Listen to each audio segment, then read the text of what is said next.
한 주간의 전도 집회로 다들 수고 많으셨습니다. 오늘 주일날 최종 합격자를 모시고 이렇게 또 하나님 앞에 함께 모였습니다. 같이 기도하시겠습니다.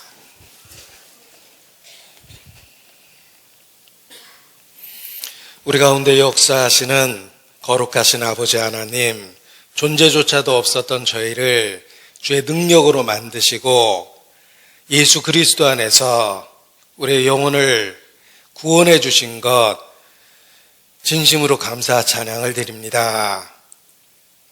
또 한 주간 주의 말씀을 전할 수 있는 소중한 기회를 주시고 우리 주변에 사랑하는 사람들 인도할 수 있도록 은혜를 주신 것도 감사를 드립니다. 그 모든 영혼을 기억해 주시고 들은 바 그 말씀이 반드시 결실할 수 있도록 은혜를 더하여 주시기를 주님께 부탁을 드립니다. 하늘로부터 비를 내리시고 또 생명 있는 씨앗을 주셔서 결실을 볼 수 있는 은혜를 주신 것처럼 그 말씀이 반드시 결실할 수 있도록 주님 은혜를 주시고 역사해 주시기를 주님께 간구합니다. 이 시간도 세상 끝날까지 우리와 함께 하시겠다는 약속의 말씀을 기억하고 의지합니다. 성령의 감동과 감화하심으로 이 시간 주장해 주시고 모든 말씀이 우리 마음에 심겨져 결실할 수 있도록 주의 능력과 은혜로 도와주시기를 주님께 부탁을 드립니다. 주님 앞에 서는 그날 잘하였다, 충성된 종아라는 칭찬만 받을 수 있도록 우리의 삶을 다스려 주시고 잘못되고 어그러진 것 결단하고 버릴 수 있도록 또 도와주시기를 주님께 부탁을 드립니다. 창세로부터 감추었던 그리스도의 비밀을 함께 나누는 귀한 시간 될 수 있도록 이 시간 주장하시고 하나님의 영광을 나타내 주시옵소서. 햇빛으로 만물을 비춰주시듯이 진리의 빛으로 우리 모든 사람을 비춰주시며 결코 우리 중에 이뤄지는 자 없도록 자비를 베풀어 주시기를 더욱 간절히 기도합니다. 함께 하시는 주님, 우리 가운데 역사하시는 주님께 모든 것을 의지합니다. 주의 진리로만 가르쳐 주시고 우리 모두를 주의 권능의 손으로 붙잡고 더욱 진리로 인도해 주시기를 주님께 부탁을 드립니다. 온전히 주께 의지합니다. 고마우신 우리 구주 예수님 이름으로 기도합니다. 아멘. 네, 성경 요한복음 5장 39절 말씀부터 보시겠습니다. 요한복음 5장 39절. 네, 39절 말씀을 다 같이 함께 읽겠습니다. 너희가 성경에서 영생을 얻는 줄 생각하고 성경을 상고하거니와 이 성경이 곧 내게 대하여 증거하는 것이로다. 혹 당신의 삶 속에서 하나님을 잃어버렸다면 그분을 다시 만날 수 있는 방법이 있습니다. 하나님의 말씀을 중히 여기고 하나님의 말씀을 전하는 곳, 그곳을 찾으십시오. 하나님은 항상 그곳에 계십니다. 이 말은 청교도가 우리에게 남겨준 조언입니다. 하나님은 말씀이 역사하는 그곳에 함께 계십니다. 말씀이 곧 하나님이십니다. 올바른 교회에 있다는 것은 하나님의 말씀이 중히 여겨지고 그 하나님의 말씀이 힘있게 전해지는 그곳이 바로 올바른 교회임에 틀림이 없습니다. 교회 생활의 최고의 특권은 그리스도의 비밀, 그 복음을 반복해서 들을 수 있다는 것입니다. 그 반복이라는 것이 육체를 갖고 있는 우리에게는 지루하게 여겨질 수도 있고 혹 진부한 얘기처럼 여겨질 수도 있습니다. 그러나 이 복음을 반복해 들을 수 있다는 것은 교회 생활의 최고의 특권입니다. 유대민족의 지혜는 핵심적인 진리를 반복적으로 들음으로 이루어진 것이다 라는 분석도 있습니다. 핵심적인 진리를 반복적으로 들으면 중요한 원리 안에서 살 수 있게 되며 미처 알지 못했던 부분을 이해하게 된다. 그리고 이미 알고 있다고 생각하는 것을 더욱 자세히 알게 된다고 그들은 말합니다. 그래서 중요한 진리를 반복적으로 학습하는 것이 중요하다고 강조합니다. 히브리 말로 공부를 미시나라고 그러는데 반복이라는 의미를 갖고 있습니다. 미시나, 그 공부란 반복해서 읽고 반복해서 쓰고 반복해서 생각하는 것, 이것이 공부다라고 정의합니다. 그 반복을 통해서 중요한 것을 인식하고 이미 알고 있다는 것을 더욱 새롭게 자세히 알게 되며 잘 몰랐던 부분을 더욱 알게 된다는 것입니다. 이 교회 생활의 특권이 바로 그리스도의 비밀, 곧 복음을 반복해 들을 수 있다는 것입니다. 이 복음에는 하나님의 사랑이 나타나 있습니다. 복음을 일깨움으로 하나님의 사랑을 확인하고 확증하며 우리는 새로운 힘을 얻을 수 있습니다. 세상에서도 가족 간의 사랑을 확인하며 위기를 극복합니다. 우리의 삶의 무게가 얼마나 무겁습니까? 사는 것 자체가 버거울 때가 많습니다. 야곱도 자신의 삶을 돌아보면서 내가 험악한 삶을 보냈다라고, 험악한 세월을 보냈다라고 그렇게 고백합니다. 야곱뿐만 아니라 이 땅에 있는 모든 우리 인생들이 그러합니다. 우리의 삶의 무게 자체가 홀로 지기 힘들고 어렵습니다. 그러나 가까이 있는 가족 간의 사랑을 확인하고 일깨우면서 우리는 그 어려움을 견디곤 합니다. 마찬가지로 복음에 나타난 하나님의 사랑을 일깨울 때 신앙생활의 어려움을 극복하고 새 힘을 얻게 되는 것입니다.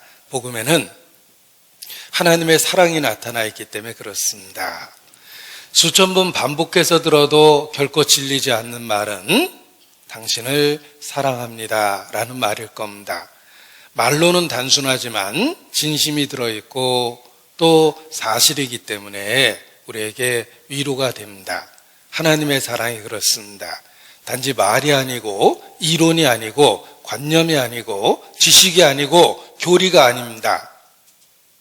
성령과 능력과 큰 확신으로 된다는 표현처럼 생생한 사실이기 때문에 우리는 복음 속에 나타난 하나님의 사랑을 일깨우며 그리스도인으로 살 수 있는 힘을 얻는 것입니다. 그리고 무엇보다 결코 피할 수 없는 죽음, 인생으로 피할 수 없는 죽음을 생각할 때 이 복음의 소중함을 더욱 깨닫고 붙잡게 됩니다. 우리는 살아가며 죽음을 경험할 수밖에 없습니다. 얼마나 많은 사람들이 내 주변에서 죽어가고 있습니까? 그 사랑하는 사람들을 보낼 때마다 복음의 중요성이나 소중함을 깨달을 수밖에 없습니다. 죽음의 문제를 해결할 수 있는 유일한 방법은 바로 그리스도의 복음이기 때문에 그렇습니다. 장례식 때마다 부르는 찬송이 부를 때마다 마음에 크게 울림이 됩니다. 이 세상 작별한 성도들 하늘에 올라가 만날 때 세상의 괴로움이 끝나고 기쁜 나 서로가 대하리. 지혜자의 마음은 초상집에 있다. 모든 산자가 이것에 유심하리로다. 이는 모든 사람의 결국이 이와 같음이니라 말씀하셨습니다. 죽음을 생각할 때 우리의 삶의 우선순위가 바뀌고 내가 어떻게 살아야 될지 마음을 새롭게 결단할 수 있습니다. 복음은 죽음의 문제를 해결할 수 있는 유일한 방법입니다. 따라서 캄캄한 밤에 비로소 별빛을 볼 수 있듯이 우리는 죽음을 생각하며 복음의 불빛을 확인하고 확증할 수 있습니다. 그리고 복음을 반복적으로 함께 나누면서 혹 우리 가운데 아직 구원에 이르지 못한 자, 그들에게도 기회가 된다는 것을 알기 때문에 이 복음을 반복적으로 함께 나눈다는 것은 큰 은혜일 수밖에 없습니다. 성경에 천국에 있는 성도들을 묘사할 때 그들이 함께 새 노래를 부른다고 기록되어 있습니다. 어느 날 그 표현이 정말 마음에 와닿아서 제가 노트에 옮겨 적었습니다. 성도가 천국에서 하는 일은 새 노래를 부르는 겁니다. 새 자가 붙어 있는 것은 그리스도와 관련된 것이 새 노래입니다. 인간적으로 전혀 기대할 수 없고 경험해 보지도 못했던 전혀 다른 차원의 새 것, 그것이 예수 그리스도를 통해서 주는 그 새로운 것입니다. 그래서 새로운 것, 신약, 새 노래, 새 이름 이렇게 표현되어 있는 것입니다. 성도는 천국에서 새 노래를 부르게 됩니다. 중요한 건 이 복음의 노래를 아는 것이 아니고 부르는 겁니다.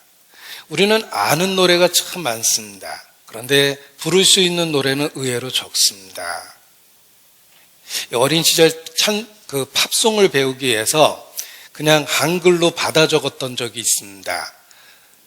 Yesterday 뭐 이러면서 All my trouble seems far away 이렇게 적어서 열심히 따라 불렀던 적이 있는데 어린 시절 팝송을 배우기 위해서는 라디오라는 방법밖에 없었습니다. 라디오에 그 노래가 나오기를 기다리고 기다렸다가 반복적으로 배우게 됩니다. 때로는 엽서를 써서 신청해서까지 들었습니다. 그래서 마침내 그 노래를 반복해서 배우게 되면 얼마나 기뻤는지 모릅니다. 그런데 생각해 보십시오. 제가 Yesterday라는 가사를 얼핏 읊었는데 Yesterday, all my troubles seem so far away. 그리고 저는 못 부릅니다. 그것만 아는 거예요. 그런데 노래 나오면 금방 알아요. 저 노래 비틀즈의 Yesterday구나. 근데 저한테 불러보라 그러면 못 부르는 노래예요. 복음이 그렇습니다. 들으면 다 아는 것. 그런데 불러보라 그러면 못 부르는 것처럼 실제로는 자기 마음속에 전혀 없는 것이 있습니다. 그냥 지식적으로는 알고 많이 들어본 이야기고 기억도 해낼 수 있지만 마치 못 부르는 노래처럼 복음이 자기께 아닌 사람도 있습니다. 천국에는 모든 성도들이 새 노래를 부릅니다. 우리는 복음에 대한 충분한 이해가 있어야 되고 예수 그리스도와 개인적 친밀한 관계와 사귐이 있어야 됩니다. 누구든지 그리스도의 영이 없으면 그리스도의 사람이 아니라라고 성경은 단호하게 선언합니다. 정말 성령이 증가하는 믿음이 있을까? 내가 정말 구원을 받은 걸까? 아니면 구원받았다고 생각하는 걸까? 내가 믿는 걸까? 믿어진 걸까? 한 번쯤은 진지하게 고민해 볼 필요가 있습니다. 왜냐하면 예수께서도 너희는 내가 일러준 말로 깨끗하나 다는 아니니라. 슬픈 얘기를 하셨습니다. 아마 가룟 유다하고 눈이 마주쳤을 거라고 생각합니다. 너희는 내가 일러준 말로 깨끗하나 다는 아니니라. 이는 가룟 유다를 가리켜 하신 말씀이라. 너희 중에 하나는 마귀니라. 이렇게 말씀하셨습니다. 예수님께 직접 배워도 12 중에 하나가 가짜였습니다. 우리 시대는 얼마나 많겠습니까? 우리가 1200명이라면 100명이 가짜라는 뜻입니다. 아니, 그보다 더 할 겁니다. 의인 중에 악인이 있고, 알곡 중에 쭉정이가 있고, 곡식 중에 가라지가 있고, 좋은 물고기를 모아놨더니 나쁜 물고기가 함께 들어있다고 말씀하십니다. 양의 무리 속에 염소가 있다. 양과 염소를 구별하듯 의인과 악인을 구별할 거라고 말씀하십니다. 정말 슬픈 것은 우리가 함께 했던 형제 자매 중에 이루어지는 자도 혹 있을 거라는 것입니다. 그래서 전도 집회가 우리 모두에게 소중합니다. 우리 자신을 돌아보고 우리 주변을 돌아볼 수 있는 기회를 주기 때문에 그렇습니다. 너희는 돌아보아 혹 하나님의 은혜에 이르지 못하는 자가 있는가 두려워하라. 성경은 반복적으로 경고합니다. 내가 믿음 안에 있는가 내 자신을 시험하고 확증하라. 그리스도께서 너의 안에 계신 줄 내가 스스로 알지 못하면 버리운 자니라. 분명하게 여러 번 경고하셨습니다. 의인 중에 악인이 있습니다. 12 중에 하나는 적어도 가짜입니다. 우리 가운데 그렇습니다. 그래서 이 반복되는 전도 집회가 우리 모두에게 소중할 수밖에 없는 것입니다. 왜냐하면 우리 자신을 살펴보고 확인하고 확증할 기회가 되기 때문에 그렇습니다. 이 구원의 확증을 이야기할 때 구원받은 분에게는 자연스러운 겁니다. 그런데 혹 그리스도의 영이 없으면 그 표현 자체가 거부감이 생기고 분노를 만들어냅니다. 자기 자신을 정직하게 살펴보셔야 됩니다. 우리는 곧 주님을 만날 겁니다. 다윗의 고백처럼 나와 사망은 한 걸음뿐이니이다. 물리적인 죽음도 찾아오지만 역사적인 그리스도의 재림이 임박한 시대에 우리가 살고 있기 때문에 그렇습니다.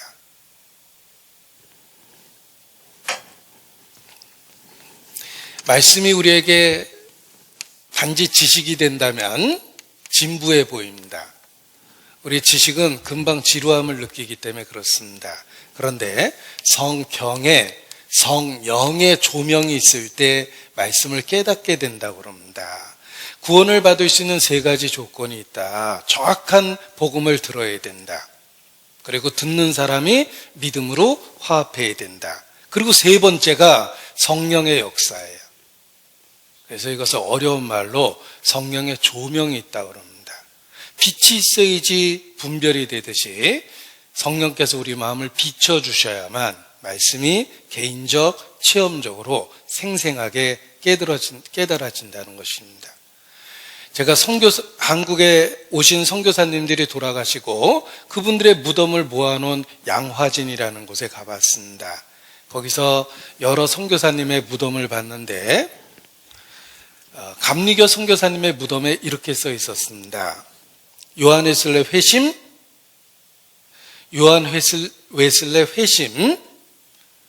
몇 년 후에 돌아가셨다 이렇게 써 있었습니다.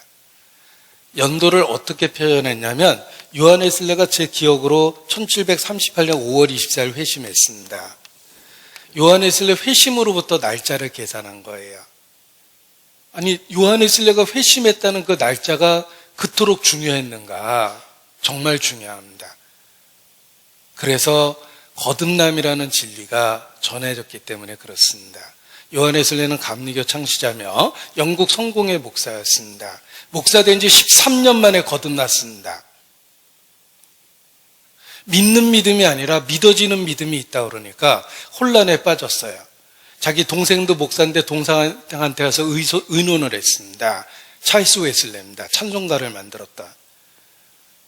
찰스 웨슬레가 형 그런 믿음이 어디 있어? 그런 믿음이 있다면 영국에서 구원받은 사람이 누가 있겠어? 라고 대답했던 찰스 웨슬레가 그 후에 먼저 거듭나게 됩니다. 정말 믿어진 거예요. 요한 웨슬레는 더 답답했는데 1738년 5월 24일 드디어 루터의 로마선 서문을 듣다가 그리스도만이 자기를 구원한다는 믿음이 마음에 들어오고 마음이 뜨거워지기 시작했어요. 그날 거듭났다고 그런 이야기합니다. 전과 후가 달라졌어요. 그래서 요한 웨슬레가 거듭나야 된다고 설교했고 영국 성공회가 그를 이단이라고 내쫓았습니다. 요한 웨슬레를 따르는 무리들이 감리교도가 된 겁니다. 이날이 얼마나 중요했으면 그랬겠습니까? 성령이 오셔서 마음에 믿어진 겁니다. 생생하게 그리스도를 느끼고 개인적인 관계와 사귐을 만들어줍니다. 드디어 하늘이 열린 거예요. 인자 위에 하나님의 사자가 오르락내리락 하는 것을 보게 된 겁니다. 성령이 오셔야 돼요. 성령이 오셔야만 이론적 지식적으로 알던 예수님이 나의 구세주가 됩니다. 정말 나의 구세주가 됩니다. 조나단 에드워드는 대한민국 사람에게 이순신 장군처럼 기독교 역사 속에 유명한 신앙의 위인입니다. 조나단 에드워드가 거듭난 말씀이 있습니다. 교회 역사 속에 굉장히 유명한데 그의 삶을 송두리째 변화시켰던 말씀입니다. 요한복음 5장 39절에 표시하고 디모데전서 1장 17절을 찾겠습니다. 조나단 에드워드가 거듭났다라고 알려진 그런 교회 역사에 나오는 말씀입니다. 디모데전서 1장 17절.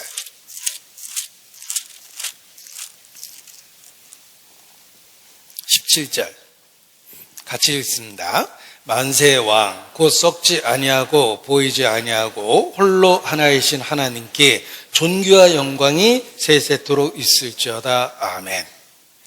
자, 기독교 역사상 위인이라고 많은 사람이 존경하는 1700년대 미국에서 활동했던 대부흥의 주역이 된 조나단 에드워드, 그가 이 말씀을 통해 거듭났다고 그는 고백합니다. 제가 이렇게 화려하게 소개했는데 막상 읽으니까 평범하죠. 너무 평범한 성경 아닙니까? 그런데 성령이 역사하니까 정말 하나님 앞에 선 것처럼 엄청난 감동과 감격을 받았습니다. 조나단 에드워드가 성령이 오신 거예요.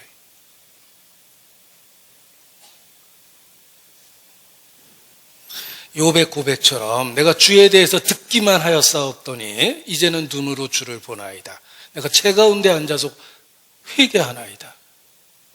이론과 지식이 아니라 성령이 오셔서 마음에 믿어지게 하면 삶의 변화가 일어납니다.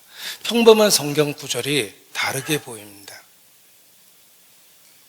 이 말씀이 조나단 에드워드의 삶에 엄청난 변화를 준 것은 지식적으로는 단순하지만 성령이 역사하셨기 때문입니다.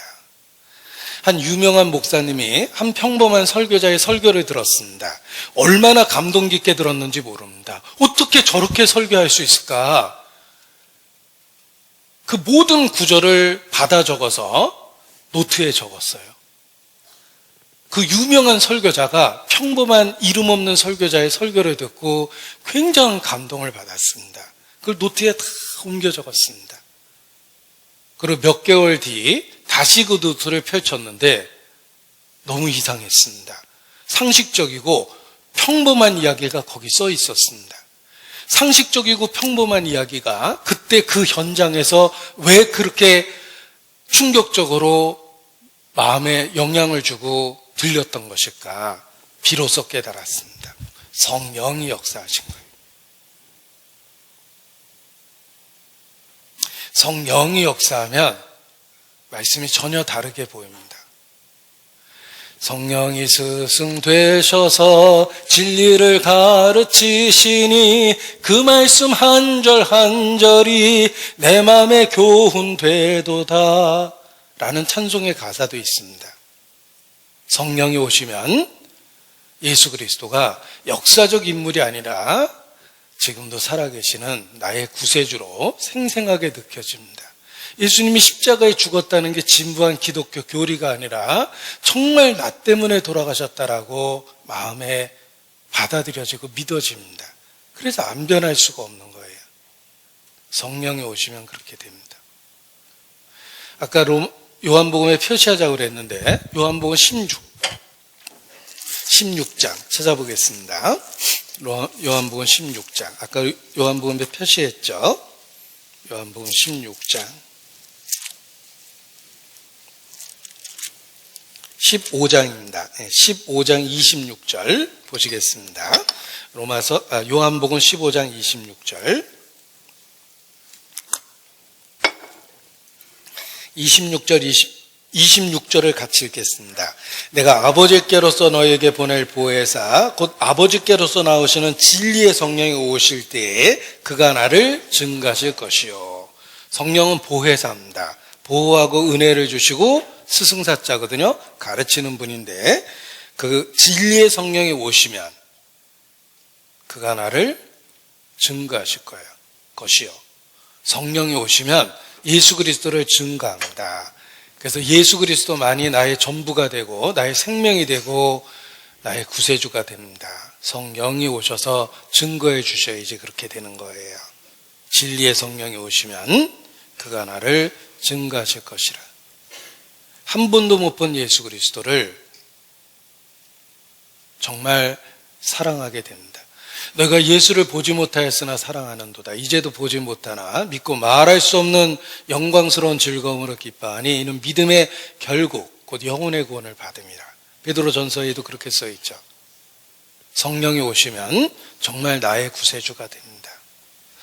왜 내게 성령 주셔서 내 마음을 감동해 주 예수 믿게 하는지 난 알 수 없도다. 왜 내게 성령 주셔서 주 예수 믿게 하는지 마음에 믿어지게 합니다. 그래서 평범해 보이는 말씀이 전혀 다르게 느껴지는 겁니다.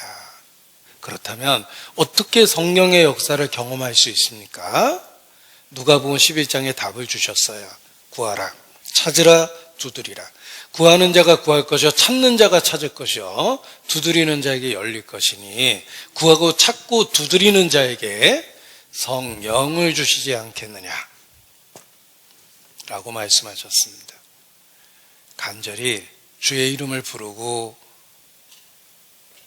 기도할 때 성령이 역사하셔요.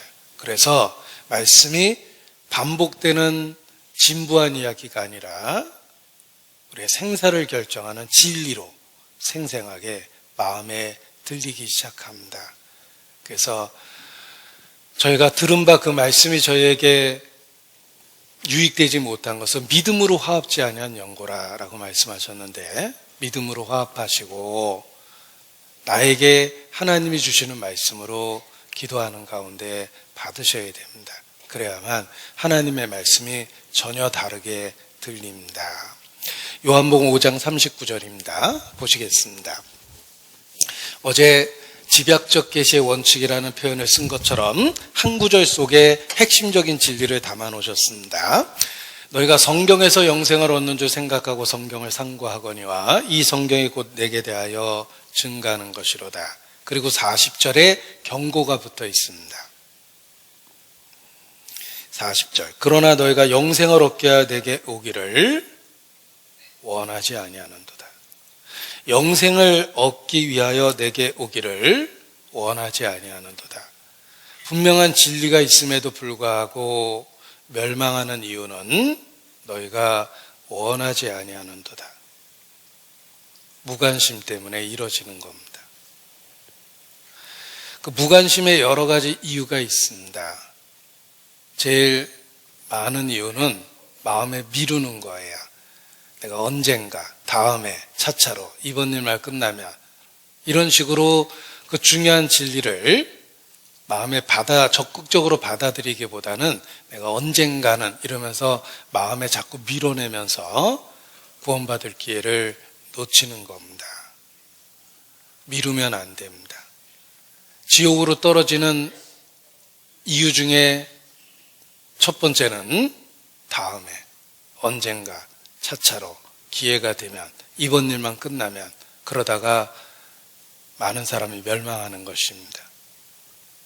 우선순위가 없기 때문에 그래요. 원하지 않는다. 만일 천사가 나타나서 3가지 소원을 들어주겠다라고 이야기한다면 여러분 마음에 무엇이 떠오릅니까? 집, 자동차, 혹 이런 생각하실지 모르겠습니다. 아닙니다. 첫 번째도 영혼, 두 번째도 영혼, 세 번째도 영혼에 관한 문제를 구해야 됩니다. 그것이 우리에게 우선순위에 있어서 가장 중요합니다. 왜냐하면 온 천하를 얻고도 자기 목숨 곧 영혼을 잃어버리면 무엇이 너에게 유익하겠느냐라고 말씀하셨기 때문입니다. 무관심에서 벗어나고 우선순위를 바로 해야 됩니다. 그래야만 말씀이 들리고 심겨지고 마침내 깨달아집니다. 자, 너희가 성경에서 영생을 얻는 줄 생각하고 기독교를 체계 종교라고 이야기합니다. 종교개혁도 오직 성경으로라는 모토로 그 살벌했던 가톨릭 전성시대에 사람들은 목숨을 걸고 신앙을 붙잡았습니다. 오직 성경으로라는 모토가 그 무시무시한 탄압의 시대에 신앙의 새로운 장을 열게 된 것입니다.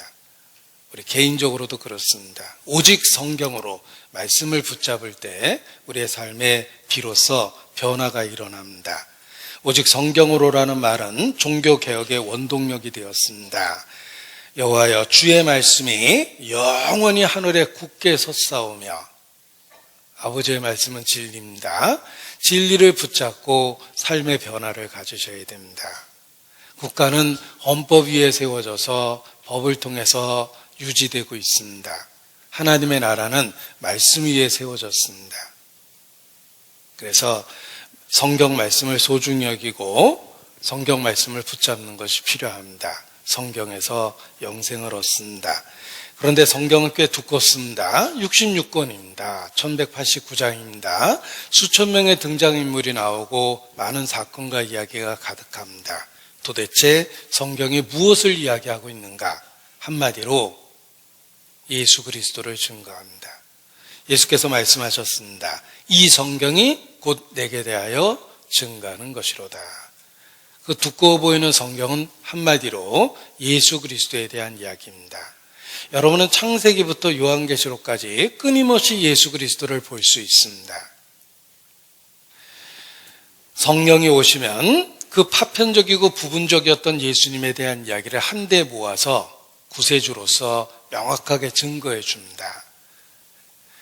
부품만 착한 듯 갖고 있다가 마침내 조립되었을 때 하나의 기계가 됩니다. 우리는 성경에 대한 파편적인 지식을 갖고 있습니다. 누구든지 기독교 문화 속에 있기 때문에 성령이 오시면 어느 날 그것이 조립이 됩니다. 그리고 비로소 작동하기 시작합니다. 모든 성경은 예수님에 대한 이야기입니다. 예수님도 자기 자신을 증거하면서 성경을 자세히 가르쳐 주셨습니다. 누가복음 24장.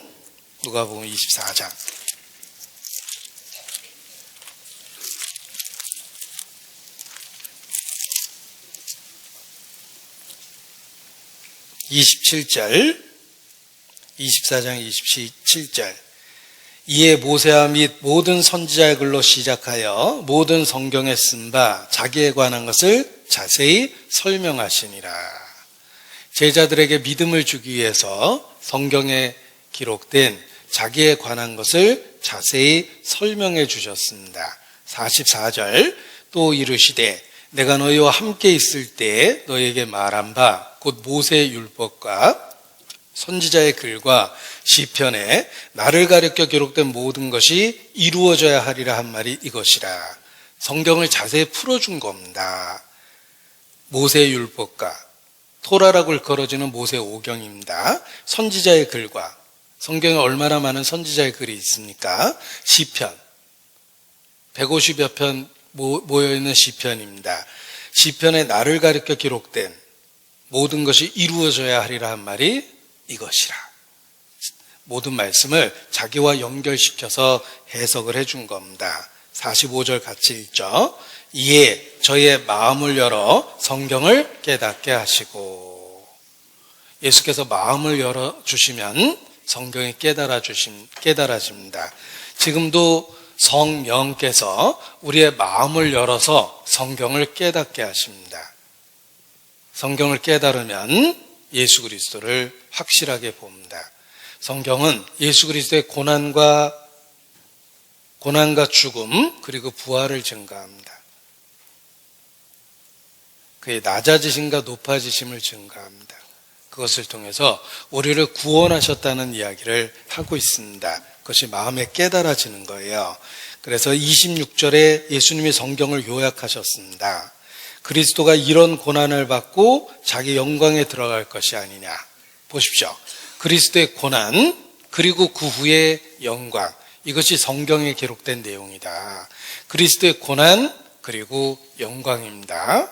죽음 그리고 부활입니다. 어려운 말로 예수님의 낮아지심 그리고 높아지심입니다. 이것을 통해서 우리를 구원하게 됐다. 이것이 성경의 핵심이다 라고 말씀하십니다. 46절도 마찬가지죠. 또 이르시되, 예수님이 성경을 요약하신 거예요.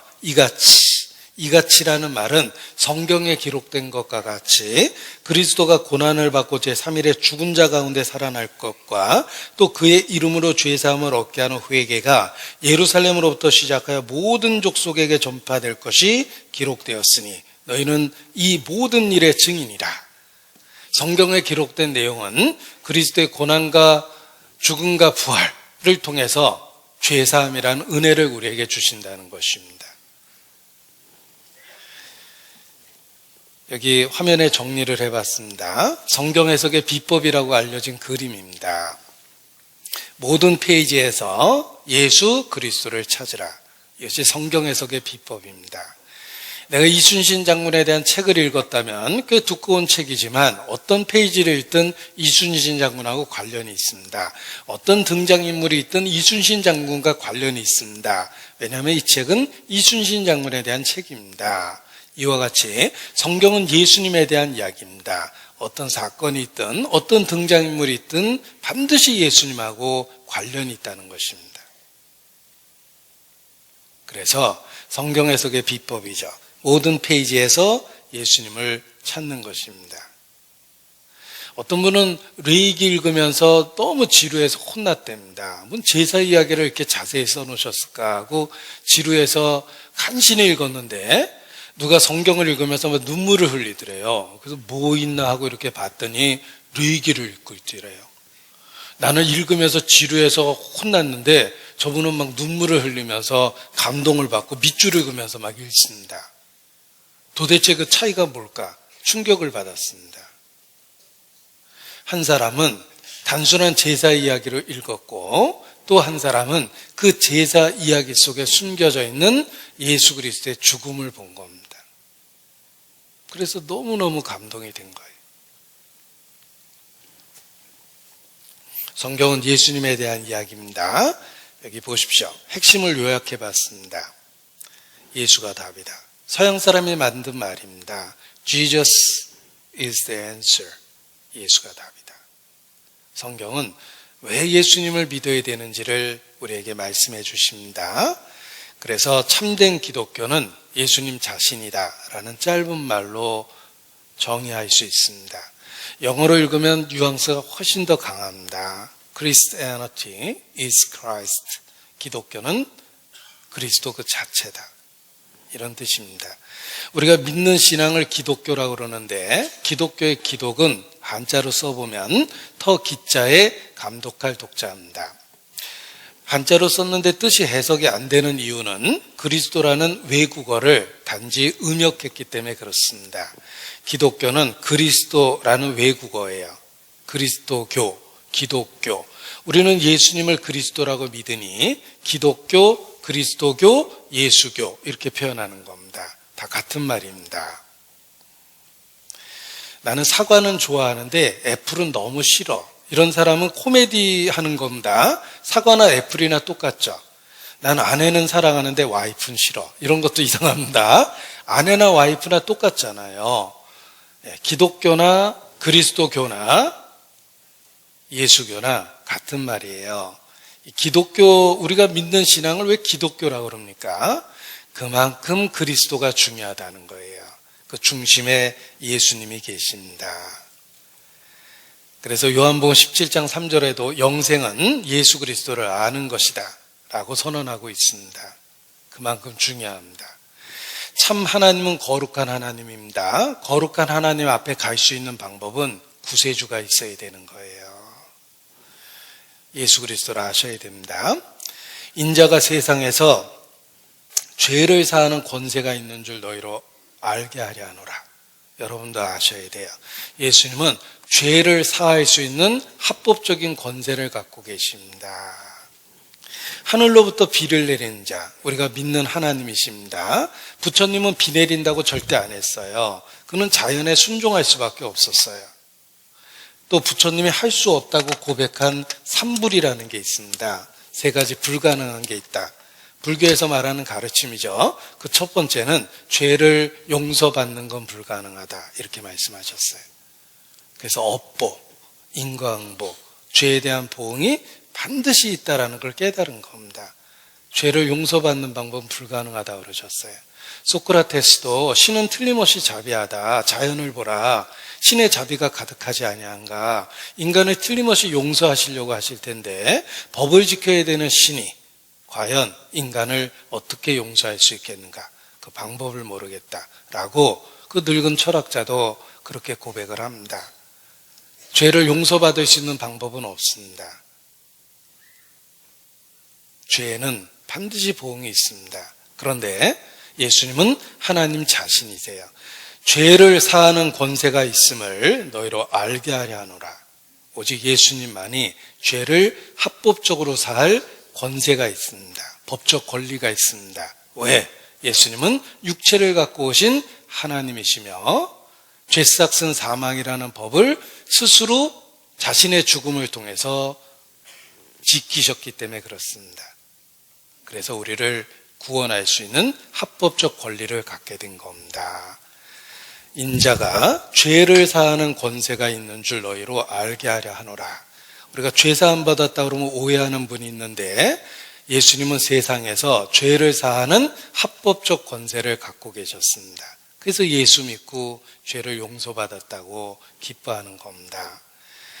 예수께서 대답하여 가라사대 때 내가 만일 하나님의 선물과 또 내게 물 좀 달라는 이가 누구인 줄 알았더라면 내가 그에게 구하였을 것이요 그가 생수를 내게 주었으리라.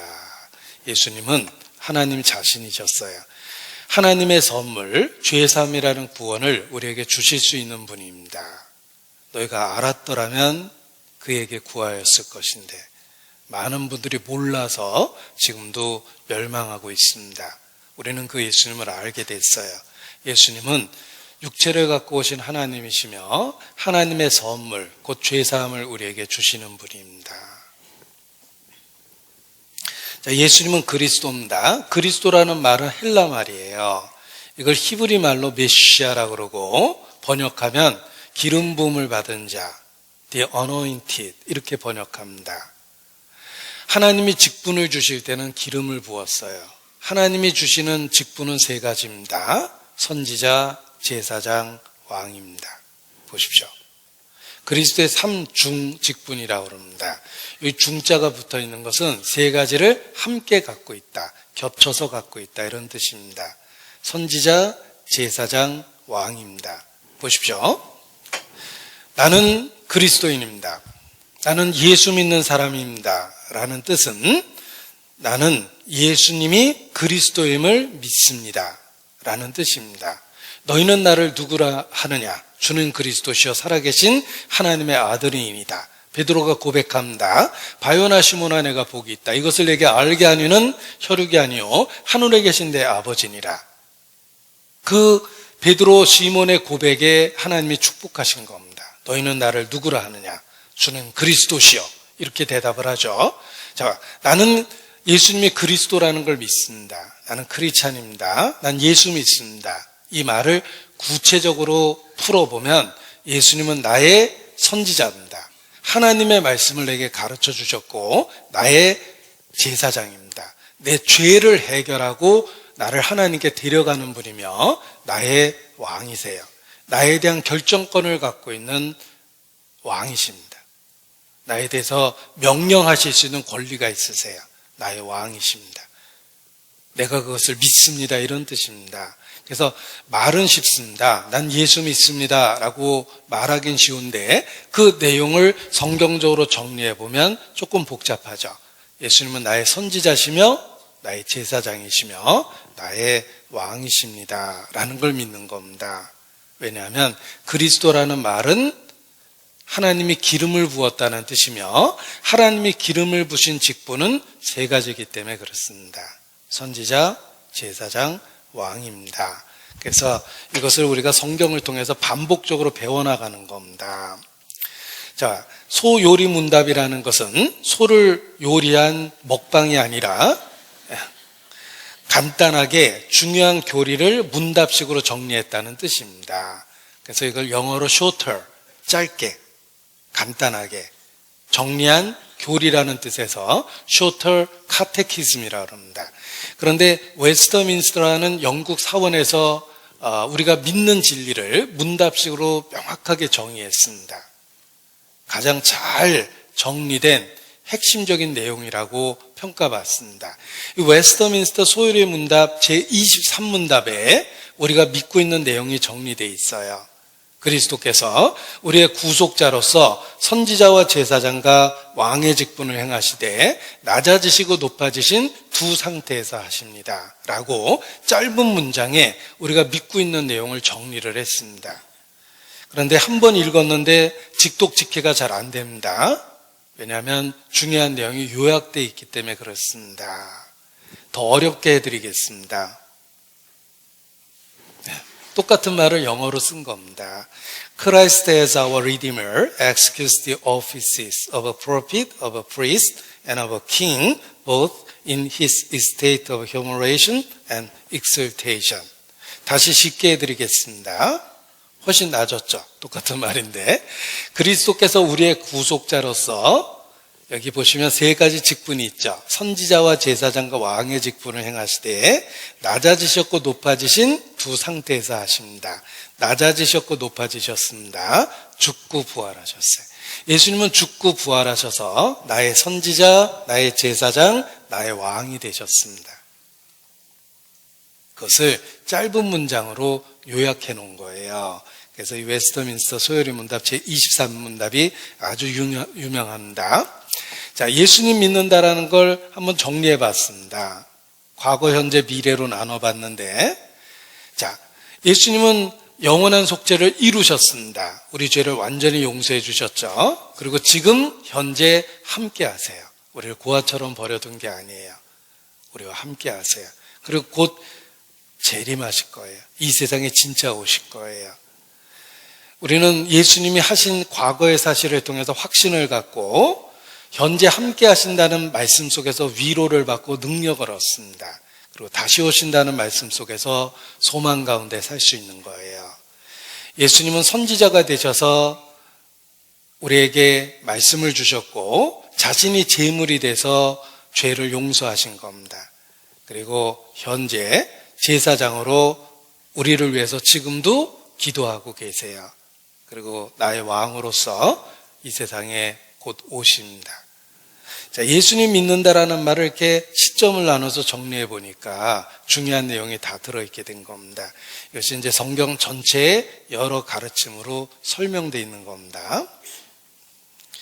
자, 여기 성경을 한마디로 예수 그리스도라고 그랬는데 한 화면에 요약해 봤습니다. 구약의 중요 인물은 모세와 엘리야입니다. 그들은 예수님을 증거합니다. 이것이 성경 전체를 요약한 거예요. 성경을 영화로 만들면 주인공은 예수님입니다. 빛나는 조연은 모세와 엘리야입니다. 자, 모세는 율법을 받은 사람이에요. 율법은 모세로 말미암아 왔고 은혜와 진리는 예수 그리스도로 말미암아 왔느니라 라고 기록되어 있습니다. 하나님이 율법을 주신 목적은 우리의 죄를 깨닫게 하며 우리 스스로 천국에 갈 수 없다는 무능함을 알려주며 우리에게 심판과 저주가 있다는 사실을 알려줍니다. 이것이 율법을 주신 3대 목적이라고 알려져 있는 거예요. 모세를 통해서 율법을 주신 것은 죄를 깨달으라고 심판이 있다는 걸 경고한 겁니다. 그래서 엘리야가 회개하라고 외쳤습니다. 회개란 거스리는 자식의 마음을 아비에게로 돌아오게 하는 것, 이게 회개입니다. 회개를 책으로 쓰면 두꺼운 책이 되겠지만 한 노련한 신학자가 짧은 동작으로 한 번에 설명을 했습니다. 그 신학자가 했던 방법을 제가 재현해 보겠습니다. 회개란 하나님은 빛이신데 하나님이 여기 계십니다. 인간은 태어나면서 하나님을 등졌어요. 빛을 등지면 어둠이 생기죠. 인간은 어둠에 속했습니다. 하나님을 등지고 태어났습니다. 왜냐하면 모태로부터 죄성을 갖고 태어났기 때문입니다. 살아가면 살아갈수록 하나님으로부터 멀어집니다. 이게 타락이고 부패입니다. 멀리 갔더니 점점 타락합니다. 어느 날 하나님 생각이 나서 가끔 하나님을 찾습니다. 이게 종교심이에요. 특히 썬데이 크리스찬들은 일요일 날만 이렇게 보죠. 그리고 다시 이쪽을 보고 삽니다. 일요일 날만 가끔 하나님 생각했다가 다시 이쪽을 보고 삽니다. 위기가 생기면 신의 이름을 부르지만 위기가 없어지면 다시 이쪽을 보고 삽니다. 세상 사람이에요. 그러다가 회개란 하나님의 음성을 듣고 삶의 방향이 하나님을 향해서 이렇게 바뀌는 겁니다. 비로소 하나님을 마주보게 됩니다. 빛을 마주보면 어둠이 드러나죠. 자신의 죄를 확실히 깨닫게 돼요. 하나님께 다가가면 다가갈수록 빛이 밝아지기 때문에 죄를 더 많이 깨달아요. 하나님께 더 가까이 하면 자기가 정말 죄가 많다는 걸 뼈저리게 깨닫게 됩니다. 태산을 멀리서 보면 손톱만큼 보이지만 가까이 가보면 엄청나게 큽니다. 하나님을 멀리 보고 있는 사람은 하나님을 작게 여겨요. 자기 마음속에서. 정말 하나님께 가까이 간 사람은 하나님이 얼마나 크고 광대한지를 깨닫습니다. 회개란 보십시오. 하나님을 등지고 태어난 인간이 자기 마음대로 살아가다가 어느 날 하나님의 음성을 듣고 하나님을 향해서 삶의 방향이 바뀐 거예요. Turn away from your sin. 이렇게 영어로 길게 번역합니다. Turn away. 삶의 방향이 바뀌어서 죄로부터 점점 멀어지게 되다. 이게 회개입니다. 탕자가 집에 돌아오는 거예요. 버린 자식이 어서와 돌아오라. 아버지를 떠났던 아들이 아버지께로 돌아가는 것, 그게 회개입니다. 엘리야의 메시지가 회개입니다. 회개하라. 너희가 어느 때까지 머뭇하겠느냐? 섬길 자를 택하라. 이게 회개예요. 자, 죄를 깨닫고 회개하라. 이게 구약의 메시지입니다. 그러면 예수님을 통해서 구원해 주십니다. 보세요. 예수님은 구원이란 뜻을 갖고 있고 어떻게 우리를 구원해 주시냐면 그가 우리를 위해서 속죄 사역을 완성하셨어요. 영원한 속죄를 이루셨습니다. 다 이루었다. 그래서 예수 믿고 천국에 갑니다. 예수가 답입니다. 내가 길이요 진리요 생명이라. 하나님께 가는 길이요. 그분은 진리예요. 진리 그 자체예요. 우리에게 생명이 됩니다. 자, 성경의 복잡한 내용을 이렇게 한 화면으로 요약할 수 있습니다. 모든 성경은 결론적으로 예수 그리스도를 증거합니다. 모세를 통해서 죄를 깨닫고 엘리야의 메시지를 통해서 하나님께 돌아오며 예수 믿고 천국에 갑니다. 변화산상에서 모세와 엘리야가 함께 나타났습니다. 예수님이 대화를 나눴는데 무슨 대화를 하셨냐면 장차 예루살렘에서 별세하실 것을 대화하셨습니다. 성경 전체를 한 화면으로 보여준 거예요. 잠시 모세가 없어지고 엘리야도 없어지고 예수님만 남습니다. 우리의 믿음이 그렇습니다. 모세에게 배우고 엘리야에게 배우지만 결론적으로는 예수 그리스도를 믿는 거예요. 갈라디아서 3장입니다. 갈라디아서 3장.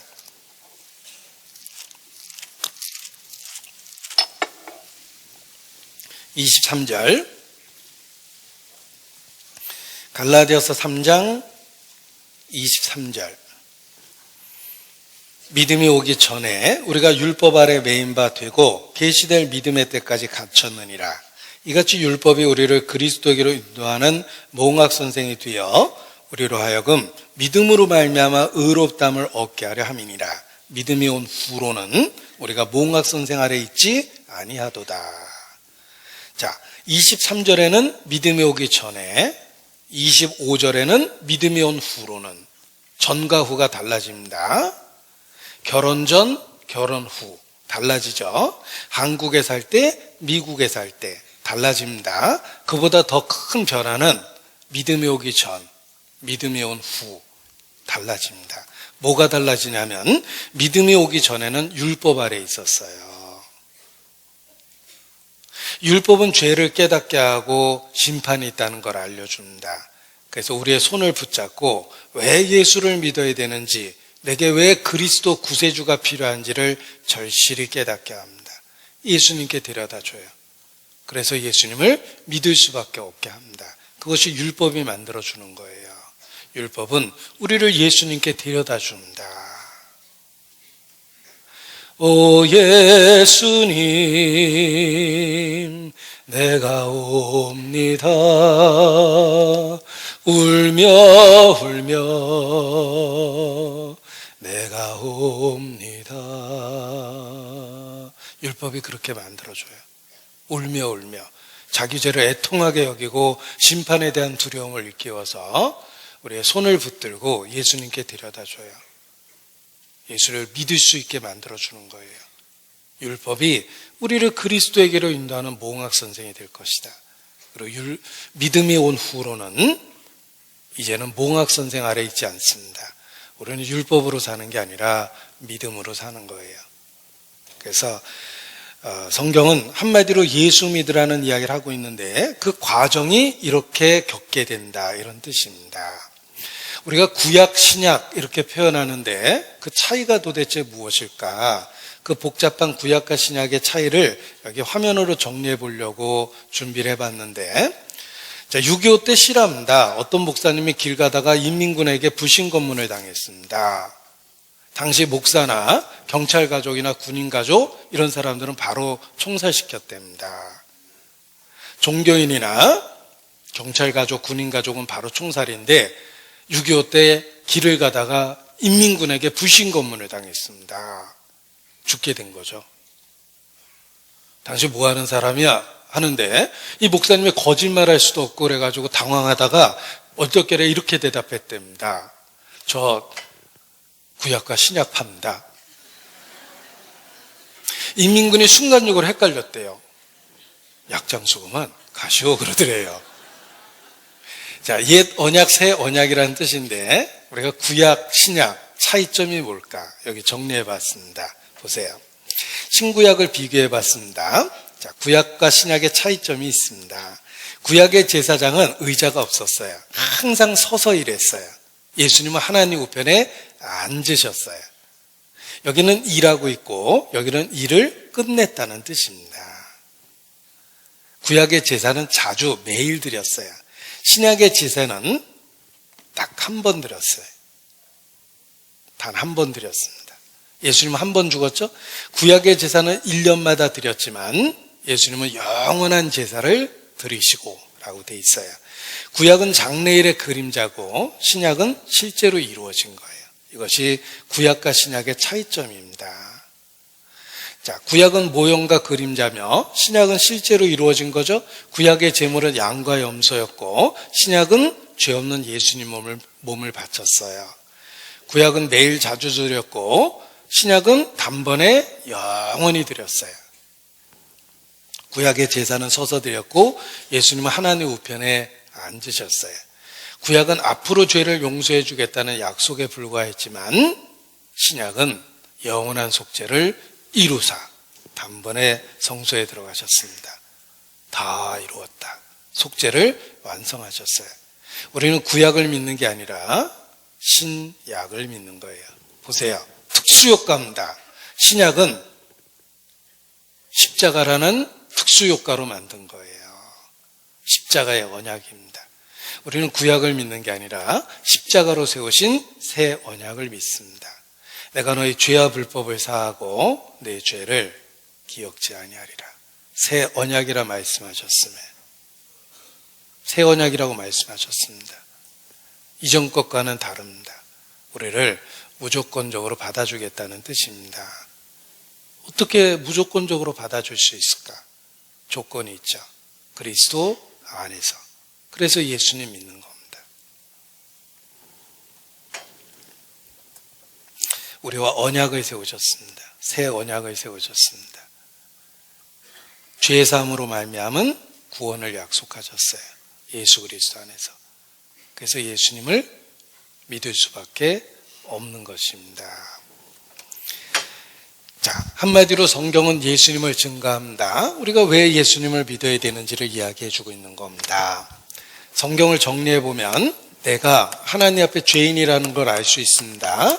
그 죄인은 아무리 착한 일을 해도 천국에 못 갑니다.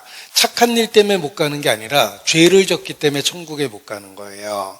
도둑놈이 착한 일을 많이 할 수 있습니다. 성실하고 이웃을 도와줄 수도 있죠. 그런데 도둑질을 하니까 도둑이에요. 비리 경찰도 강도 잡고 도둑 많이 잡았는데 비리를 저지르니까 비리 경찰이에요. 선을 행하고 죄를 범치 아니하야지 의인이 되는데 사람은 선을 행하는데 죄도 져요. 그러니까 하나님 보기에 죄인일 수밖에 없는 겁니다. 자, 나 같은 죄인이 맘 잡고 목사가 됐습니다. 그래도 하나님 앞에 죄인이에요. 성자에게도 과거가 있고 성직자라고 해서 완전한 삶을 사는 건 아닙니다. 나 같은 죄인이 목사가 돼도 여전히 하나님 보기에는 죄인일 수밖에 없습니다. 제가 이게 목사라고 썼는데 집사가 되고 장로가 되고 권사가 돼도 마찬가지예요. 신부가 되고 수녀가 되고 교황이 되고 종정이 돼도 죄는 없어지는 게 아닙니다. 선행이나 종교적 노력으로 죄를 해결할 수 있는 게 아닙니다. 도대체 나 같은 죄인이 어떻게 해야 하나님 앞에 의인이 될 수 있을까? 의로운 자만이 천국에 가는데 어떻게 나 같은 사람이 하나님 앞에 의롭다 하심을 받을 수 있을까? 성경은 선언합니다. 주 예수를 믿으라. 천하 인간에게 구원 얻을 만한 다른 이름을 우리에게 주신 일이 없음이니라. 내가 길이요 진리요 생명이니 나로 말미암지 않고는 아버지께로 올 자가 없느니라. 다른 방법이 있었다면 예수님이 절대 안 죽습니다. 예수님이 죽기 전에 눈물로 3번 기도했죠. 땀방울이 핏방울이 되도록 기도했어요. 아버지요, 할 수만 있으면 이 잔을 내게서 지나가게 해주십시오. 할 수만 있으면, 내가 안 죽고 인간이 구원받을 수 있는 방법이 있다면 그렇게 해주십시오. 이런 기도예요. 그러나 아버지의 뜻대로 되기를 원하나이다. 아버지의 뜻은 법이 집행되기를 원하셨어요. 죄삭은 사망이거든요. 그래서 죽으신 거예요. 생각해 보십시오. 인간이 구원받을 수 있는 다른 방법이 있었다면 절대 예수님 십자가에 안 죽습니다. 사람으로서는 할 수 없었기 때문에 하나님이 인간을 구원하신 거예요. 스스로 죄를 담당하셨어요. 사람이 되셔서 내가 죽어야 될 위치에서 대신 죽으셨습니다. 그래서 우리를 값없이 의롭다 이렇게 만들어 주신 겁니다. 성경의 내용을 요약하면 이와 같습니다. 인간의 어떤 선행이나 종교적 노력으로 구원받을 수 있는 것이 아니다. 만약 그럴 수 있었다면 예수님은 결코 십자가에 죽지 않습니다. 예수님이 십자가에 죽으신 이유는 인간이 구원받을 수 있는, 의롭게 될 수 있는 유일한 방법이었습니다. 그래서 예수님이 이 땅에 오셨고 기꺼이 우리를 위해서 십자가에 죽으신 겁니다. 다른 방법이 없기 때문에 우리도 예수님을 믿을 수밖에 없는 겁니다. 예수님은 길입니다. 하나님께 가는 유일한 길이에요. 다른 길이 없거든요. 진리예요. 들으면 들을수록 확실합니다. 그리고 생명입니다. 예수님을 믿는 건 생명이 있는 거예요. 예수님이 없는 건 어떤 형태를 가졌든 생명이 없는 겁니다. 우리가 예수님을 사랑할 수밖에 없는 이유는 나의 생명이시기 때문에 그렇습니다. 우리는 본능적으로 자기의 생명에 대한 애착이 강합니다. 하나님이 그렇게 하셨어요. 영적으로도 마찬가지예요. 예수님을 사랑할 수밖에 없어요. 나의 생명이 되셨기 때문에 그렇습니다. 오, 주 없이 살 수 없네. 주님 나를 구하셨네. 주님 없는 세상 평화 없네. 오, 주 없이 살 수 없네. 그게 믿음이에요. 주님은 우리의 생명이기 때문에 생명처럼 주님을 붙들고 있어야 돼요.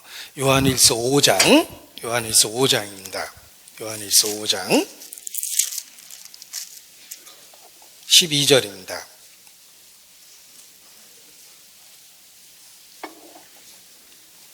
요한일서 5장 12절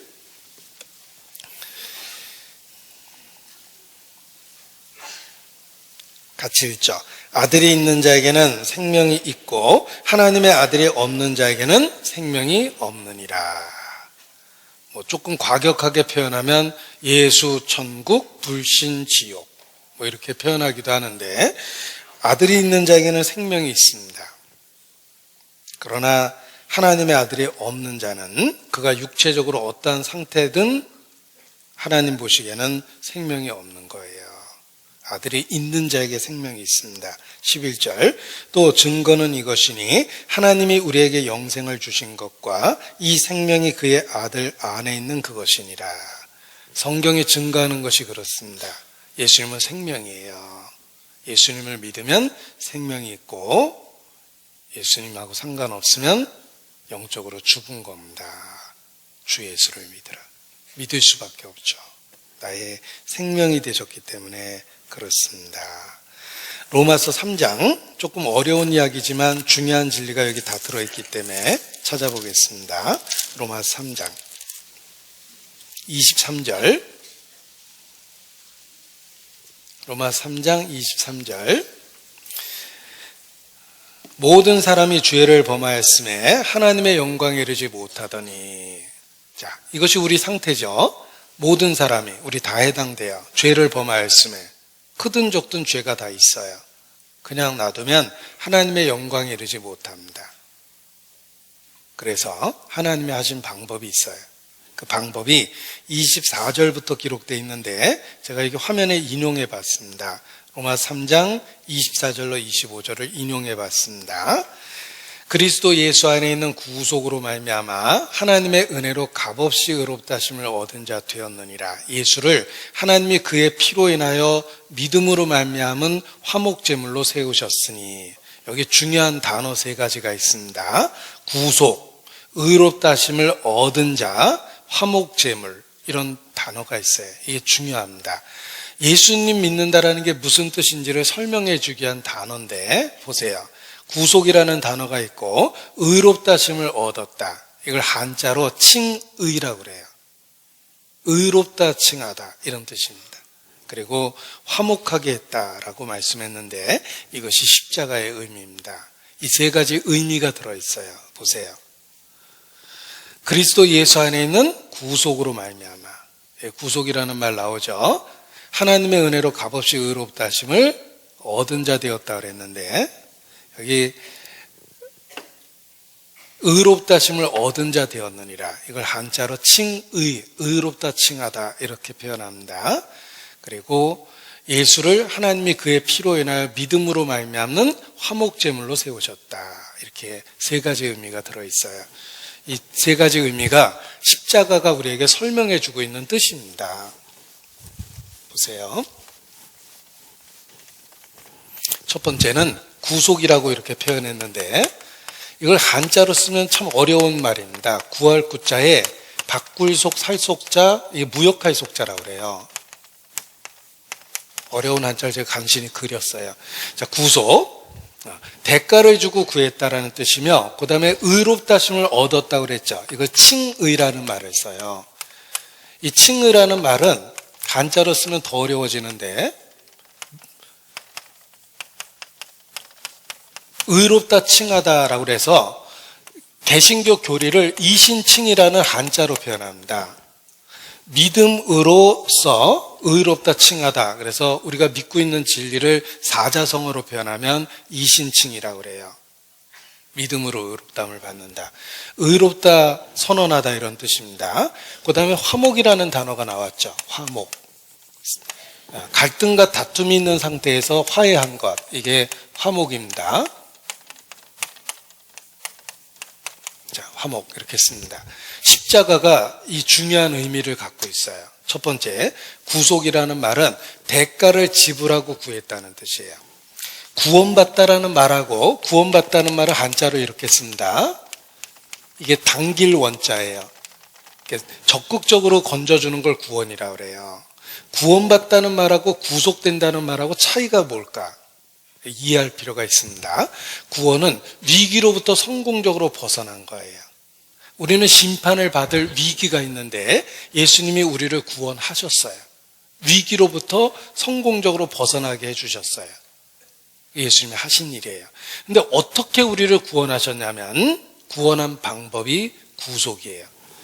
구원한 방법이 구속이라는 말은 대가를 지불하고 건졌다는 뜻이에요. 이게 살속자거든요. 바꿀 속, 무역할 속자입니다. 대가를 지불해서 건져줬다는 뜻입니다. 자, 한 사람이 필리핀에 여행 갔다가 행방불명이 됐습니다. 많은 분들이 걱정했는데 고향에 편지 한 장이 들어왔어요. 눈이 가려져 있고 꽁꽁 묶여 써 있는 사진 한 장과 편지 한 장이 들어있었습니다. 10억을 보내지 않으면 팔, 다리를 교대로 잘라서 보내겠다고 써 있었어요. 납치된 거예요. 온 동네 사람들이 그분을 걱정하고 친척들이 모여서 회의를 했습니다. 돈 때문에 사람이 죽게 둘 수는 없으니까 라고 의견을 모으고 동네 아이들까지 다 모금 활동을 했답니다. 그 좋은 아저씨를 살려야 되겠다고 10억을 만들어서 필리핀에 보냈습니다. 다행히 산채로 꽁꽁 묶여있는 상태에서 고속도로 상에서 발견이 됐어요. 살아있는 상태로. 다행이죠? 며칠 뒤 고향에 돌아오셨어요. 이분은 이제 안전한 상태가 됐죠. 구원을 받은 거예요. 근데 어떻게 구원을 받았는지 고향에 와서 알았어요. 10억을 지불하고 살려준 거예요. 대가가 지불됐죠. 그때 구속이라는 말을 쓴 거예요. 근데 왜 이렇게 어려운 말을 썼을까? 우리가 구원받은 게 절대 저절로 된 게 아니라는 걸 가르쳐 준 거예요. 우리가 구원받기 위해서 엄청난 대가가 지불된 거예요. 그걸 가르쳐 주려고 구속이라는 어려운 말을 쓴 거예요. 우리에게 값없이 선물로 죄를 용서하셨지만 하나님 편에서는 엄청난 대가를 지불한 거예요. 독생자를 희생했거든요. 여러분, 자기 아들 죽여서 갖고 싶은 게 무엇입니까? 새 아파트 갖고 싶어요? 큰 자동차 사고 싶어요? 천만의 말씀이죠. 아들만한 금덩어리 줘도 정상적인 사람이면 절대 못 바꿔요. 하나님이 독생자를 희생해서 우리를 구원하셨다는 건 우리를 아들만큼 사랑한다는 걸 보여준 거예요.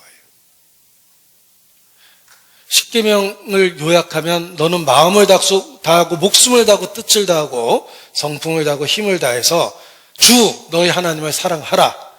이게 십계명의 정신이에요. 하나님을 사랑해라. 그런데 기억할 것은 하나님은 먼저 우리를 그렇게 사랑하셨어요. 대접받고자 하는 대로 너희도 남을 대접하라 라고 가르치신 하나님은 먼저 우리를 그렇게 대접하셨어요. 나를 마음을 다해서 목숨을 다해서 뜻을 다해서 힘을 다해서 먼저 사랑해 주셨어요. 그것이 십자가예요. 우리가 하나님을 사랑한 것이 아니라 하나님이 먼저 우리를 사랑하셨습니다. 독생자를 주셨어요. 내가 구원받은 게 절대 저절로 된 게 아니에요. 그 아들의 피로 사신 거예요. 그걸 가르쳐 주려고 구속이라는 말을 쓴 거예요. 대가가 지불됐단다. 이런 뜻입니다. 그래서 구속이라는 말을 썼고, 칭의라는 말은 법률 용어입니다. 의롭다고 선포하다예요. 예를 들어 보겠습니다.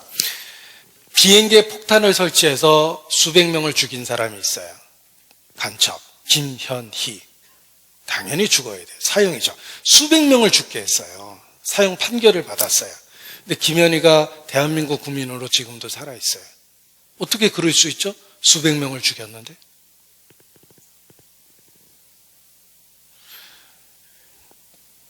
김현희가 돌이키고 대한민국에 전향했어요. 국가에서는 그녀를 죽여서 그 사건을 잊어버리게 만드는 것보다는 그녀가 살아있으면서 북한이 했던 만행을 떠올리게 하고 똑같은 일의 재발을 막는 것이 훨씬 더 효과적이기 때문에 합법적으로 사면을 해준 거예요. 여러분, 김현희 씨가 대한민국 국민으로 살 수 있는 이유는 큰 죄를 지었지만 합법적으로 사면된 거예요. 여러분이 김현희 씨를 해치려고 그러면 여러분 자신이 처벌을 받아요. 왜냐하면 김현희 씨는 합법적으로 대한민국 국민이 됐어요. 법적으로 사면된 거예요. 칭의가 그런 뜻이에요. 원래 의인이 아닌데 예수님의 죽음을 통해서 합법적으로 의롭다고 선포를 해준 거예요. 우리는 합법적으로 하나님 앞에 의롭다고 선언을 받았어요. 예수님이 나 때문에 죽었기 때문에 당당해진 거예요. 보십시오. 어떤 식당하는 분이 아유 목사님 언제든지 와서 식사하세요. 제가 대접해 드릴게요. 라고 얘기하시는 분이 많은데 제가 목사 생활하면서 그런 데 가본 적이 거의 없습니다. 없다라고 얘기하고 싶지만 기억나는 게 있어서 제가 거의 없다라고 그런 거예요. 거의 안 갑니다. 먹고 살려고 생업하는 데 가서 제가 거기서 어떻게 음식을 얻어먹습니까? 거의 안 갑니다. 그런데 갈 때가 있어요. 돈을 내면 가요. 이왕이면 팔아주고 싶어서 맛은 좀 없더라도 우리 형제자매님들이 하는 곳에 가서 먹으려고 그럽니다. 돈을 내면 가요. 근데 그냥 먹으면 사람이 염치가 있지 어떻게 갑니까? 자, 저희 아버지께서 야, 너 밥이나 먹고 다니냐? 내가 1년치 바깥 다 내놨다 하고 현찰로 미리 다 주셨으면 제가 떳떳하게 다닙니다. 밥 먹으러 왔다고 매일 큰 소리 치고 다닐 거예요. 왜냐하면 돈을 냈기 때문에 그렇죠. 하나님이 나를 그냥 천국에 받아줬다면 저 천국에 못 갑니다. 면목 없어서 못 갑니다. 가룟 유다처럼 목에 밧줄 맸을 것 같아요. 제가 가룟 유다 조각해놓은 거 보고 엄청 마음에 감동을 받았어요. 가룟 유다 조각품 한번 보여드리겠습니다. 제가 이거 웬만하면 안 보여드리는데 한번 보여드릴게요. 이게 가룟 유다예요. 후회하고 있는 모습이죠. 죽기 직전의 모습이에요. 자기가 무슨 짓을 했는지 깨닫고 죽고 싶었어요. 목에 밧줄을 걸었어요. 그리고 한없이 후회하고 있는 모습이에요. 목에 밧줄을 걸고 죽기 직전의 모습이에요. 만약에 하나님이 나를 그냥 천국으로 불러주셨으면 가룟 유다처럼 돼버렸을 것 같아요. 말씀은 고맙지만 나 같은 건 죽어야 돼. 이렇게 생각을 했을 것 같아요. 내가 올 곳이 아니에요. 천국에 와보니까. 그런데 떳떳하게 내가 당당하게 천국에 갈 수 있는 이유는 예수께서 대가를 지불하셨기 때문에 그래요. 합법적으로 나를 의롭다고 선언하신 거예요. 난 형편없지만 예수 그리스도가 대가를 지불했기 때문에 당당해진 거예요. 그게 칭의예요. 우리를 의롭다라고 선언해서 의롭다심을 얻은 거예요, 내가. 그래서 하나님하고 원수된 관계였는데 예수님의 죽음이 하나님하고의 관계를 화목해 만든 거예요. 이제는 내가 예수님 안에서 하나님을 부르면 친밀하게 대답하세요. 너는 내 아들이라. 친밀함을 보여주세요. 널 결코 버리지 않겠다. 그렇게 친밀함을 보여줍니다. 관계가 화목된 거예요. 십자가가 우리에게 가르쳐주는 의미는 구속과 의롭다심을 얻었다는 의미와 화목하게 됐다는 걸 가르쳐주는 거예요. 그래서 예수님 믿을 수밖에 없습니다. 여기 다시 보여드립니다. 이 성경 구절이 다시 새롭게 보이실 거예요. 그리스도 예수 안에는 구속으로 말미암아 하나님의 은혜로 값없이 의롭다심을 얻은 자 되었느니라. 예수를 하나님이 그의 피로 인하여 믿음으로 말미암은 화목제물로 세우셨으니 예수님이 구속이 됐고 우리를 의롭다 칭하시고 우리를 하나님과 화목하게 만들어 주셨어요. 그래서 예수님을 믿는 것입니다. 골로새서 1장입니다. 골로새서 1장.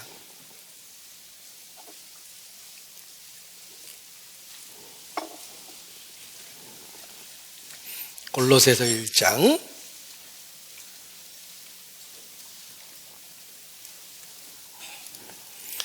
6절, 이 복음이 이미 너희에게 이름에 너희가 듣고 참으로 하나님의 은혜를 깨달은 날부터 너희 중에서와 같이 또한 온 천하에서도 열매를 맺어 자라는도다.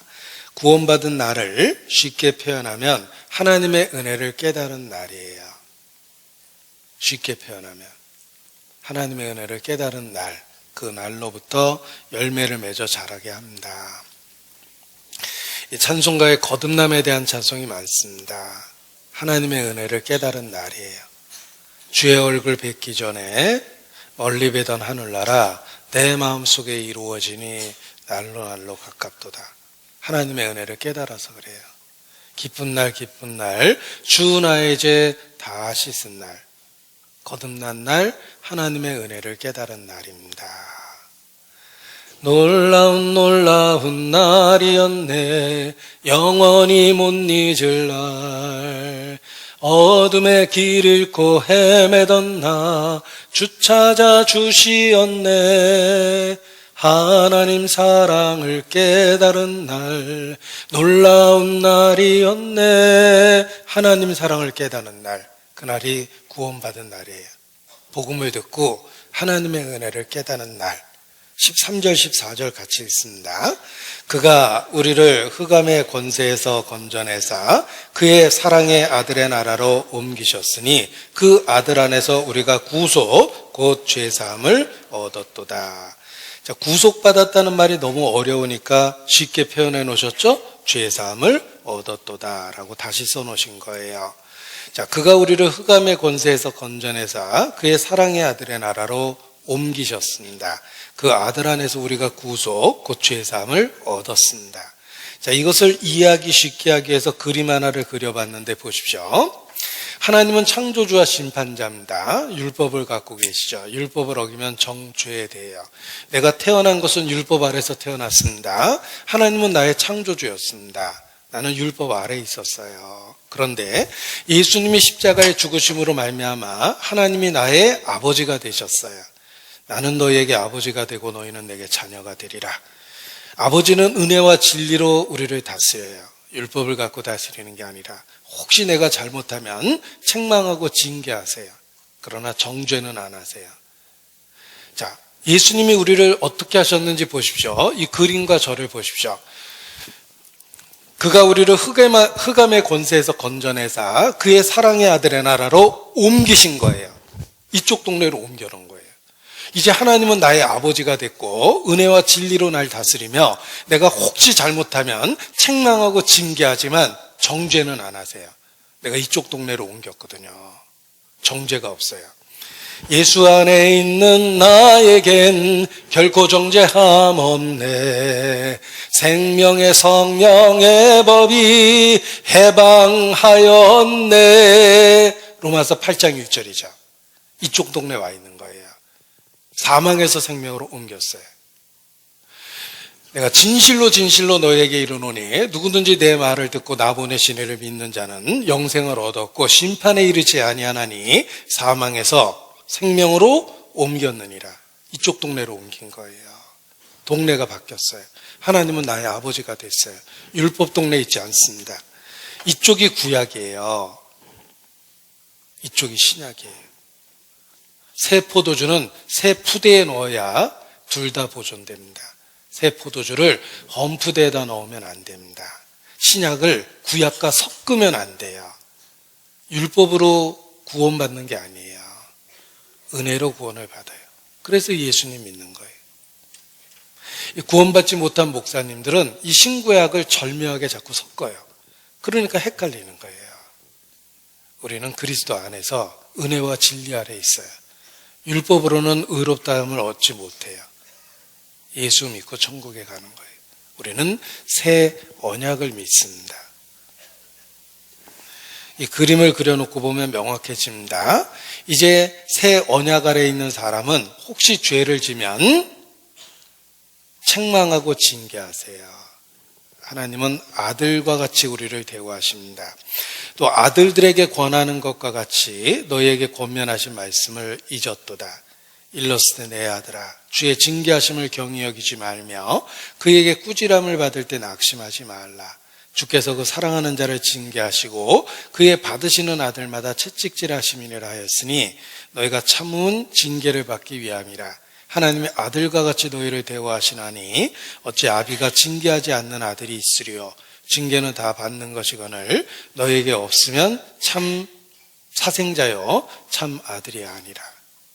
구원을 받았다는 증거는 반드시 징계가 있습니다.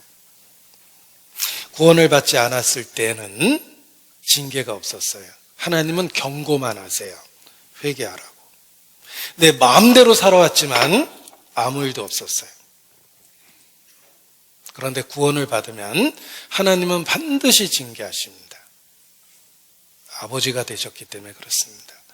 고아는 지 마음대로 살아도 누가 뭐라 그러는 사람이 없어요. 고아는 24시간 텔레비전 봐도 뭐 잔소리할 사람 없습니다.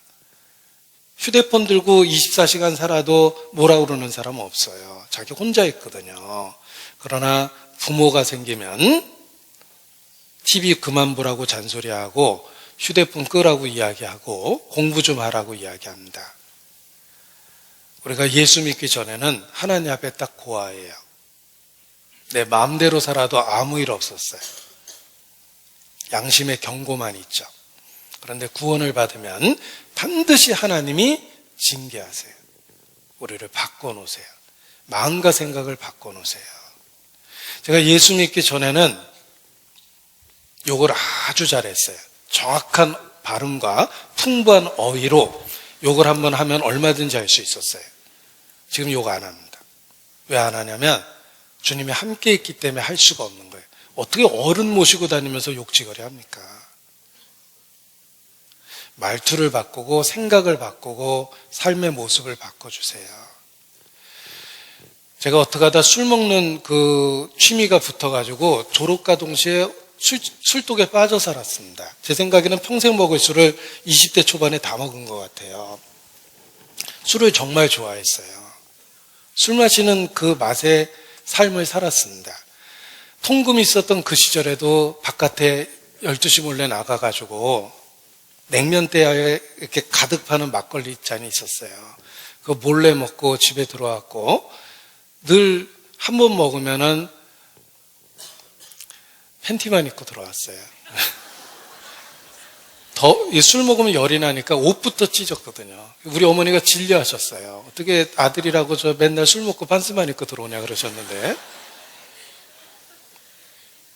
제가 예수님 믿고 나서요. 술 먹으려고 그러니까 취하면 불쾌해서 못 먹겠어요. 먹고 싶은데 안 먹는 게 아니라 취하면 마음이 불편하고 불쾌해요. 싫어하는 음식 안 먹기는 쉽죠. 네, 술을 싫어하게 되니까 안 먹게 되는 거예요. 하나님이 바꿔놓으신 거예요. 제가 담배가게 아들이었습니다. 저희 집이 담배가게도 했어요. 조그마한 구멍가게도 했는데 담배가 무한 공급되고 있었기 때문에 담배를 끊을 이유가 없었어요. 담배 오래 피면 빨대도 꼭 이렇게 잡아요. 습관돼서. 어떤 며느리는 고추씨 이렇게 털었대잖아요. 아가, 너 담배 피니? 아니요. 이러다가 그냥 바로 잡혔다는데 습관되면 딱 그렇습니다. 담배를 오랫동안 배웠어요. 근데 예수님 믿고 나서 성경을 늘 읽고 지내는데 이게 뭔가 좀 안 어울리는 것 같아요. 재주 떨어지잖아요. 이건 아닌 것 같다라는 생각이 드니까 담배 피는 일이 없어졌어요. 하나님이 바꿔놓으신 거예요. 옛날 친구들 사이에는 담배 끊으면 독한 놈이라고 상종도 하지 말자고 그랬는데 제가 담배를 끊게 됐어요. 하나님이 바꿔놓은 거예요. 어떻게 그렇게 바꿔놓으셨냐면 나의 아버지가 되셨고 내 인생에 간섭하기 시작했어요. 보라, 내가 세상 끝날까지 너희와 항상 함께하리라 약속하셨어요. 우리 구세주의 이름이 예수입니다. 구원이란 뜻이에요. 그런데 구세주의 이름이 하나 더 있어요. 임마누엘. 뜻은 하나님이 우리와 함께 계시다 이런 뜻이에요. 구원해 주시고 끝나는 게 아니라 함께 하시겠다고 약속해 주셨어요. 예수 그리스도는 어제나 오늘이나 영원토록 동일하십니다. 제가 좋아하는 사자성어인데 제가 혼자 만든 말이에요. 동일하신 예수님이 영원토록 나와 동행하신다. 그래서 동일동행이라는 말을 좋아해요. 주님은 나와 함께 하십니다. 구원해 주시고 끝나는 게 아니에요. 부모님 은혜가 그렇습니다. 나실 때 괴로움 다 잊으시고 기르실 때 밤낮으로 애쓰세요. 우리를 구원해 주시고 천국에서 만나자가 아니라 구원해 주시고 이제 나와 함께 인생을 살자라고 말씀하십니다. 그래서 실제의 삶에 동행하세요. 나와 함께 하세요. 그리고 우리를 양육하고 보호하고 우리의 삶에 변화를 주시고 역사하십니다. 여기 주님이 동행한다라는 것을 일깨우기 위해서 그림 몇 장을 모아봤습니다. 주님이 우리의 삶 가운데 함께하고 있다는 걸 일깨우기 위해서 모아놓은 그림인데 주님은 우리와 함께 하십니다. 풍랑이는 바다 같은 인생에서 나를 보호하고 인도하세요. 제가 이사야 30장을 인용했었는데 제가 좋아하는 말씀이에요. 내가 환난의 떡과 고생의 물은 주나 스승은 다시 숨기지 아니하리라. 근데 뒤에서 말소리가 들려 이르기를 이것이 정론이 너는 이리로 행하라. 이사야 30장에 그렇게 말씀하셨어요. 그래서 세상으로부터 나를 보호하고 지키고 인도하십니다. 보이진 않지만 함께 하세요. 이것이 정로다. 너는 이리로 가라. 우리를 주목하고 가르쳐주시고 인도하십니다.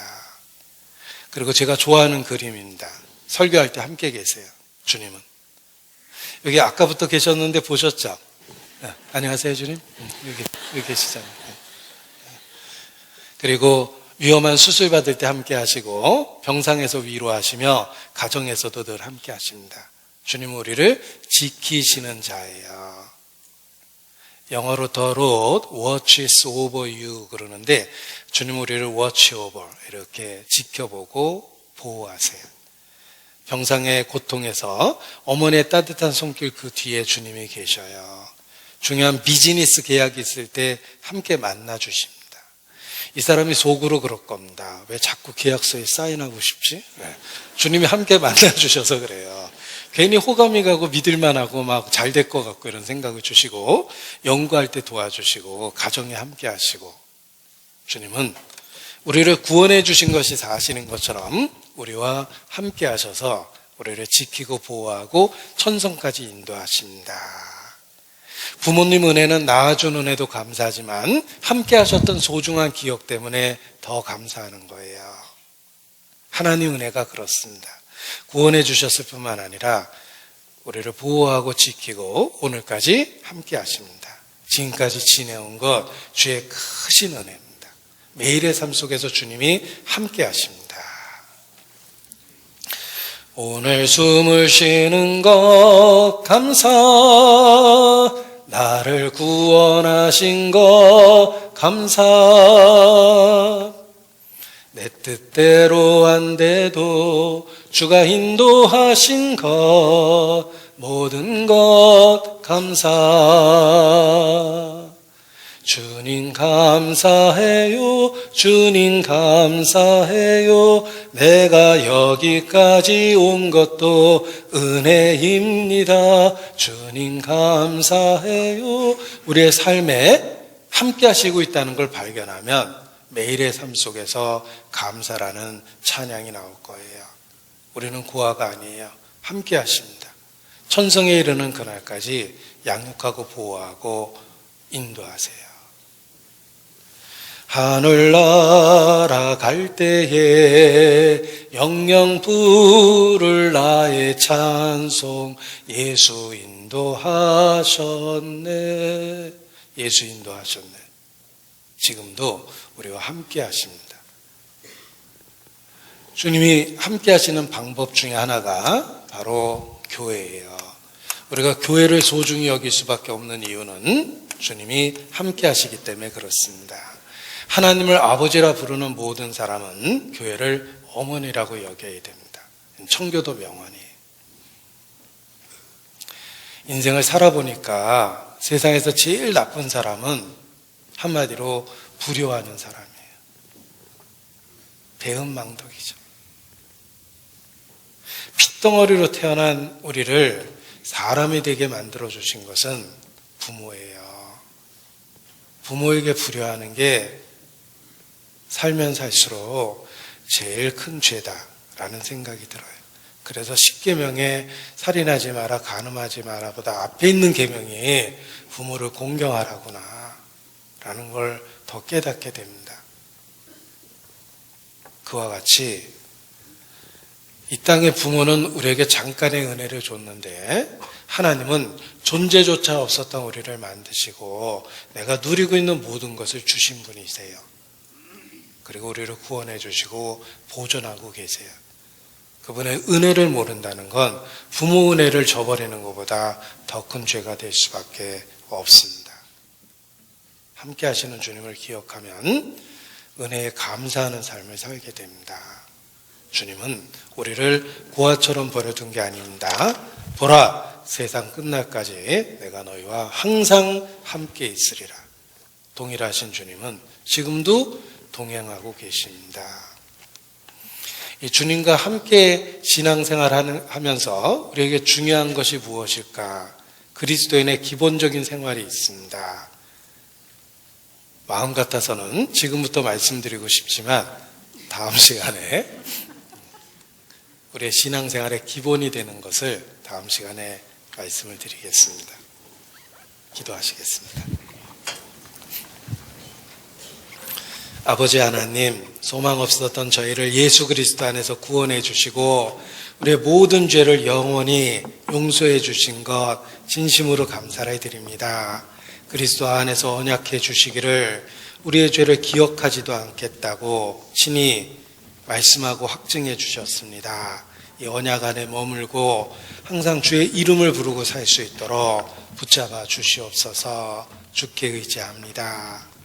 혹 말씀 아직도 마음에 불확실한 사람이 있다면 불쌍히 여기시고 더욱 은혜를 더하심으로 확신에 이를 수 있도록 주님 역사해 주시기를 주님께 부탁을 드립니다. 우리를 통해서 주께서 하시고자 하는 큰 역사를 이 땅에서 이곳에서 또 이루어 주시옵소서. 주께 의지합니다. 고마우신 우리 구주 예수님 이름으로 기도합니다. 아멘.